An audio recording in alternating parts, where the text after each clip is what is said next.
चर्चा में बने रहे। आगे बढ़ते हैं, एक और बड़ी खबर इसी मुद्दे से जुड़ी हुई। नेपाल तिब्बत में तबाही के बीच फिर से भूकंप के झटके महसूस किए गए। तिब्बत में 4.9 तीव्रता का भूकंप दर्ज किया गया है। 10 किलोमीटर की गहराई में भूकंप का केंद्र बताया जा रहा है।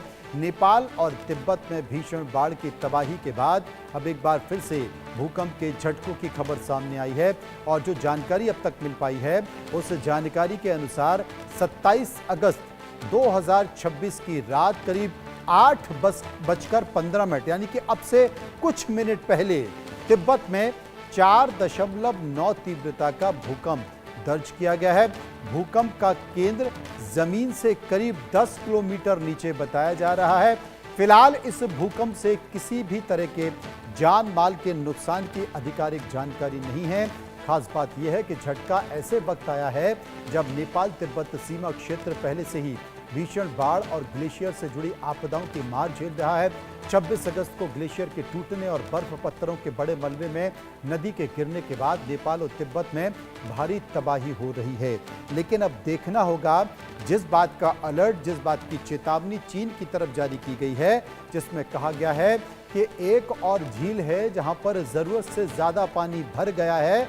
क्या इस भूकंप का असर उस झील पर तो नहीं हुआ है? और वहां से, क्योंकि पिछली झील में जो पानी था उससे करीब करीब बताया जा रहा है कई गुना ज्यादा पानी इसमें मौजूद है, तो क्या उस झील को नुकसान तो नहीं पहुंचा है? अगर वो नुकसान पहुंचा, वहां से फिर पानी उसी तीव्रता के साथ आया, तो मुझे लगता है कि और बड़ी भयानक स्थिति हो सकती है। लेकिन फिलहाल जो जानकारी आ रही है, बड़ी खबर आ रही है कि नेपाल तिब्बत में तबाही के बाद अब भूकंप के झटके महसूस किए गए हैं।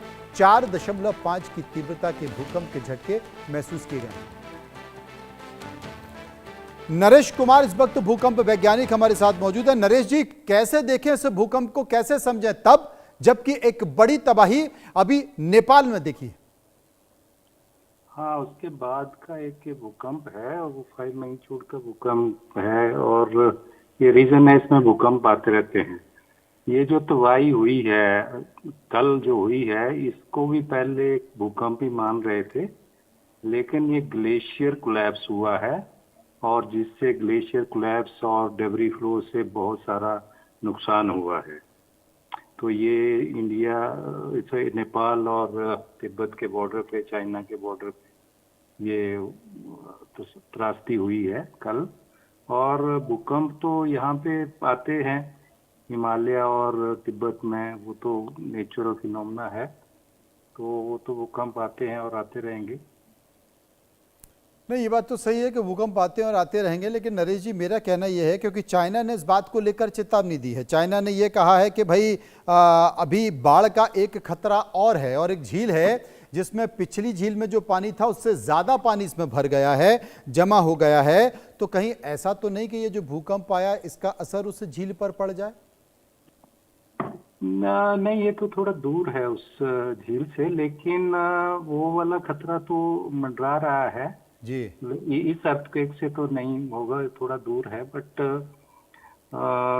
देखना होगा कि उसके नजदीक ना कोई भूकंप आए। और जी बिल्कुल बिल्कुल नरेश जी, तो आप एक बार देखिए, उसके बाद फिर हम आपके पास वापस आते हैं, समझने की कोशिश करेंगे। लेकिन एक बड़ी घटना, और नेपाल जब एक बड़ी त्रासदी झेल रहा है, 1500 से ज़्यादा लोग अभी भी लापता बताए जा रहे हैं। 288 भारत के लोग हैं। भारत के विदेश मंत्रालय की ओर से जारी किया गया आंकड़ा है, जो अभी तक लापता हैं, जिनसे संपर्क नहीं हो पा रहा है, और उनके बारे में जानकारी पता करने की कोशिश की जा रही है, क्योंकि एक बड़ी त्रासदी और 1500 लोग लापता। अभी तक जितनी भी सरकारें हैं उनके पास कोई आधिकारिक आंकड़ा नहीं है। सबकी नजरें बनी हुई इस खबर पर, लगातार हम आपको अपडेट कराते रहेंगे। फिलहाल खबरों के सफर में इतना ही, बाकी की खबरों के लिए आप बने रहिए इंडिया न्यूज के साथ। मुझे दीजिए इजाजत, नमस्कार।